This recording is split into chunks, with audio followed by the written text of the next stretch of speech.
ఆంధ్రప్రదేశ్ కాంగ్రెస్ అధ్యక్షురాలుగా నియమితురాలైన వైఎస్ షర్మిల ఎవరు వదిలిన బాణం? కొన్నేళ్ల క్రితం ఆమె జగనన్న వదిలిన బాణాన్ని అని చెప్పుకున్నారు.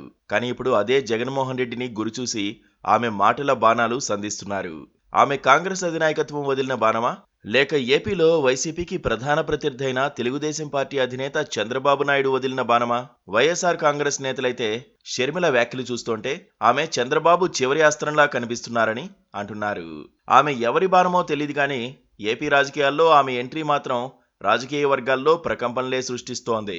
అయితే షర్మిల రాక వల్ల తమకొచ్చిన ఇబ్బందేమీ లేదని వైఎస్ఆర్ కాంగ్రెస్ నేతలు ధీమా వ్యక్తం చేస్తున్నారు. ఏపీ పీసీసీ అధ్యక్షురాలుగా ప్రమాణ స్వీకారం చేసిన తర్వాత తొలి ప్రసంగంలోనే వైఎస్ షర్మిల సంచలన వ్యాఖ్యలు చేశారు. ఆంధ్రప్రదేశ్కు ప్రత్యేక హోదా తీసుకురావడంలో వైఎస్ఆర్ కాంగ్రెస్తో పాటు తెలుగుదేశం పార్టీ కూడా ఘోరంగా విఫలమైందని ఆమె ధ్వజమెత్తారు. ప్రత్యేక హోదా కాదు కదా, కనీసం ప్రత్యేక ప్యాకేజీ కూడా తెచ్చుకోలేకపోయారని అన్నారు. కేంద్రంలో కాంగ్రెస్ పార్టీ అధికారంలోకి వస్తే వెంటనే ఏపీకి ప్రత్యేక హోదా ఇస్తామని రాహుల్ గాంధీ హామీ ఇచ్చారని ఆమె అంటున్నారు. రాహుల్ గాంధీని ప్రధానిగా చూడాలన్నదే తన తండ్రి కల అని, దాన్ని నిజం చేయడానికే తాను కాంగ్రెస్ పార్టీలో చేరానని షర్మిల అన్నారు. కాంగ్రెస్ సిద్ధాంతాలు నచ్చడం వల్లనే ఆ పార్టీలో చేరానన్నారు. కాంగ్రెస్ విజయం కోసం కష్టపడతానని అన్నారు. తెలంగాణలో రాజకీయాలు చేస్తానన్న షర్మిల అక్కడి నుంచి ఏపీకి షిఫ్ట్ అయ్యారు. దీని వెనుక రాజకీయ కుట్ర ఉందన్నది వైఎస్ఆర్ కాంగ్రెస్ నాయకత్వం అనుమానం. కుటుంబాలను చీల్చడంలో చంద్రబాబు నాయుడు, కాంగ్రెస్ పార్టీలు రెండూ ఒక్కటేనని వైసీపీ నేతలు ఆరోపిస్తున్నారు. కుటుంబాలను చీల్చే కుట్రలు జరుగుతాయని షర్మిల పీసీసీ ప్రెసిడెంట్ కాకముందే జగన్మోహన్ రెడ్డి ఆరోపించడం గమనార్హం. పీసీసీ అధ్యక్షురాలైన షర్మిల ఏపీలో అధికారంలో ఉన్న తన సోదరుడు జగన్మోహన్ రెడ్డి ప్రభుత్వంపై తీవ్రమైన విమర్శలే చేశారు.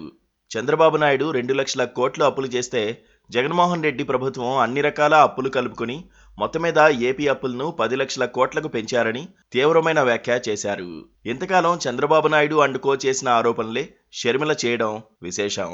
అప్పుల విషయం ఒక్కటే కాదు, రాజధానుల విషయంలోనూ షర్మిల వ్యాఖ్యలు చంద్రబాబు నాయుడు లైన్లోనే ఉన్నాయి. 3 రాజధానులు తెస్తామని ఒక్క రాజధాని కూడా తేలేకపోయారని, ఇప్పుడు ఏపీ ప్రజలను మీ రాజధాని ఏదంటే ఏం చెప్పాలో తెలియని దుస్థితి ఉందని షర్మిల విమర్శించారు. లక్షల కోట్ల అప్పులు చేసినా అభివృద్ధి ఎక్కడా జరగలేదని అన్నారు. దళితులపై దాడులు చాలా దుర్మార్గంగా పెరిగిపోయాయని అన్నారు. రైతుల పరిస్థితి మరీ అధ్వానంగా ఉందన్నారు. పోలవరం ప్రాజెక్టుకు సంబంధించి తన తండ్రి వైఎస్ఆర్ హయాంలోనే కుడి ఎడమ కాలువల తవ్వకాలు పూర్తయితే ఆ తర్వాత చెప్పుకోదగ్గ పనులేవి జరగకపోవడానికి చంద్రబాబు, జగన్మోహన్ రెడ్డి ఇద్దరూ కారణమే అన్నారు. తెలుగుదేశం, వైఎస్ఆర్ కాంగ్రెస్ పార్టీలు రెండూ కూడా బీజేపీతో కుమ్మక్కయ్యి రాజకీయాలు చేస్తున్నాయని షర్మిల నిప్పులు చెరిగారు. ప్రత్యేక హోదా కోసం ప్రతిపక్ష నేతగా దీక్షలు చేసిన జగన్మోహన్ రెడ్డి అధికారంలోకి వచ్చాక చెప్పుకోదగ్గ ఉద్యమం ఏమీ చేయలేదని అన్నారు. వైసీపీ, టీడీపీలు రెండింటికి కలిపి 25 లోక్సభ స్థానాలు ఉన్నప్పటికీ కేంద్రంపై ఒత్తిడి తీసుకురావడం లేదని షర్మిల విమర్శించారు. విశాఖ స్టీల్ ప్లాంట్ ప్రైవేటీకరణ, విజయవాడ మెట్రో, విభజన హామీలు ఏవీ కూడా వైసీపీ, టీడీపీలు సాధించలేకపోయాయని అన్నారు. కాంగ్రెస్ అధికారంలోకి వస్తేనే ఆంధ్రప్రదేశ్ అభివృద్ధికి బాటలు పడతాయని, అప్పుడే మంచి రోజులు వస్తాయని ఆమె అన్నారు. షర్మిల చేసిన వ్యాఖ్యలు 2 తెలుగు రాష్ట్రాల్లోనూ ప్రకంపనలే సృష్టించాయి. ఆమె తన సోదరుడిపై ఇంత ఘాటుగా విమర్శలు చేస్తారని ఎవరూ ఊహించలేదు. కానీ ఆమె నిర్మోహమాటంగా దుమ్ము దులిపేయడంపై చర్చ జరుగుతోంది. షర్మిల యాస, భాష గతంలోలా లేవని వైసీపీ అంటోంది. బహుశా ఆమె చంద్రబాబుకు ఆఖరి అస్త్రంగా పనిచేస్తున్నారేమో అని ప్రభుత్వ సలహాదారు సజ్జల రామకృష్ణారెడ్డే అనుమానం వ్యక్తం చేశారు.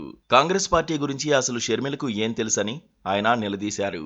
ఆంధ్రప్రదేశ్కు నష్టం చేసిందే కాంగ్రెస్ కాగా ప్రత్యేక హోదాను ఇస్తామన్న కాంగ్రెస్ చట్టంలో ఎందుకు పెట్టలేదో చెప్పాలని వైసీపీ నేతలు ప్రశ్నిస్తున్నారు. తన తండ్రి మరణానంతరం ఆయన పేరును ఎఫ్ఐఆర్లో చేర్చి వైఎస్ కుటుంబాన్ని అనేక విధాలుగా వేధించిన కాంగ్రెస్లో ఆమె ఎందుకు చేరారో అర్థం కావడం లేదంటున్నారు వైసీపీ నేతలు. జగన్మోహన్ రెడ్డిపై అక్రమ కేసులు పెట్టామని అప్పటి సీనియర్ కాంగ్రెస్ నేత గులాం నబీ ఆజాదే ఒప్పుకున్నారని వైసీపీ గుర్తు చేస్తోంది. అటువంటి కాంగ్రెస్ పార్టీలో చేరి ఏం సాధించాలనుకున్నారని వారు షర్మిలను నిలదీస్తున్నారు. మొత్తానికి షర్మిల ఎంట్రీతో ఏపీ రాజకీయాలు కొత్త పుంతలు తొక్కేలా కనిపిస్తోందంటున్నారు రాజకీయ పండితులు.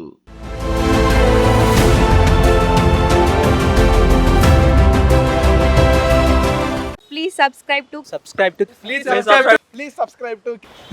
to KTV Telugu. KTV Telugu. KTV Telugu. KTV Telugu channel.